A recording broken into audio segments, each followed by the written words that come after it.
Assalamualaikum warahmatullahi wabarakatuh. Perkenalkan, nama saya Kiswa Oktavianti dengan NIM B119233, mahasiswi Fakultas Hukum Universitas Jambi.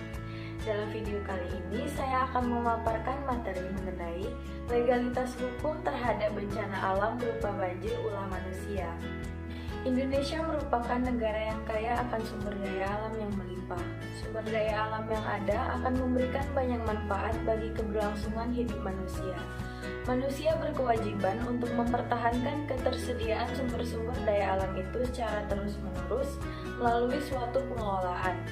Saat ini, mutu sumber daya alam sudah semakin menurun. Masyarakat sudah seharusnya menjaga pelestarian sumber daya alam. Sumber daya alam yang patut dijaga kelestariannya, yakni salah satunya adalah hutan. Peran dan kedudukan hutan sangat penting untuk menunjang pembangunan di Indonesia secara nasional. Dahulu, hutan di Indonesia kaya akan keberagaman dan berbagai jenis populasi di dalamnya.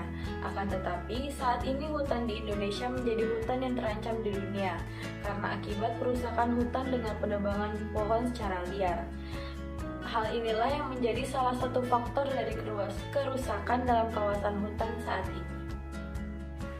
Selanjutnya adalah penyebab banjir akibat aktivitas manusia. Yang pertama, perubahan kondisi DAS.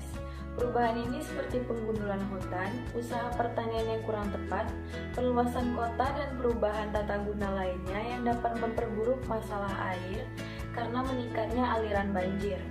Dari persamaan-persamaan yang ada, perubahan tata guna lahan berkontribusi besar terhadap naiknya kuantitas dan kualitas banjir.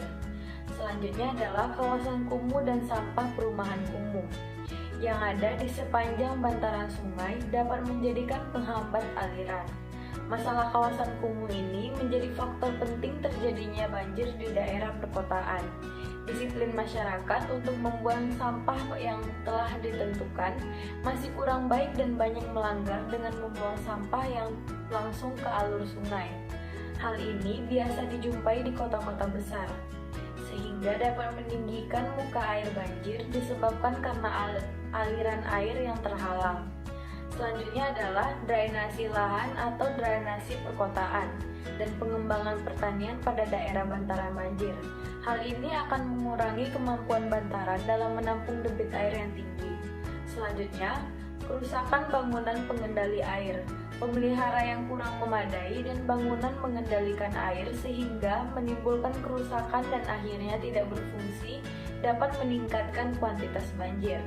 Karena perencanaan sistem pengendalian banjir tidak tepat, beberapa sistem pengendalian banjir memang dapat mengurangi kerusakan akibat banjir kecil sampai sedang, tetapi mungkin dapat menambah kerusakan selama banjir yang besar. Semisal, bangunan tanggul sungai yang tinggi, limpasan tanggul ketika terjadi banjir dapat melebihi banjir berencana dapat menyebabkan keruntuhan tanggul. Hal ini mengakibatkan kecepatan aliran yang sangat besar melalui tanggul yang bobol sehingga menimbulkan banjir yang besar. Selanjutnya, rusaknya hutan atau hilangnya vegetasi alami. Hal ini dilakukan karena adanya penebangan pohon dan tanaman oleh masyarakat secara liar atau illegal logging. Tani berpindah-pindah dan permainan reboisasi hutan untuk bisnis dan sebagainya menjadi salah satu sumber penyebab terganggunya siklus hidrologi dan terjadinya banjir. Larangan-larangan penebangan hutan secara liar diatur di dalam Undang-Undang Kehutanan Nomor 41 Tahun 1999, Undang-Undang Nomor 18 Tahun 2013 tentang pencegahan dan pemberantasan perusakan hutan dan peraturan pemerintah. Perlindungan Hutan Nomor 28 Tahun 1985. Sanksi-sanksi bagi pelaku yang melakukan penebangan liar dapat berupa sanksi perdata, sanksi administratif, dan sanksi pidana. Dari hal tersebut, masyarakat diharapkan agar lebih peduli terhadap lingkungan hidup, karena salah satu penyebab terjadinya bencana alam yaitu adalah penebangan hutan secara liar yang dilakukan oleh masyarakat itu sendiri, baik bagi perusahaan maupun orang-orang biasa. Apabila seseorang terbukti telah melakukan penebangan hutan secara liar, maka dikenakan yang pertama adalah sanksi perdatanya, yakni dikenakan pasal 80 ayat 1 Undang-Undang Kehutanan Nomor 41 Tahun 1999 Pasal tersebut dikenakan karena merupakan undang-undang kehutanan, merupakan suatu aturan khusus mengenai kehutanan apabila dibandingkan dengan undang-undang perlindungan dan pengelolaan lingkungan hidup. Yang kedua, sanksi administratif.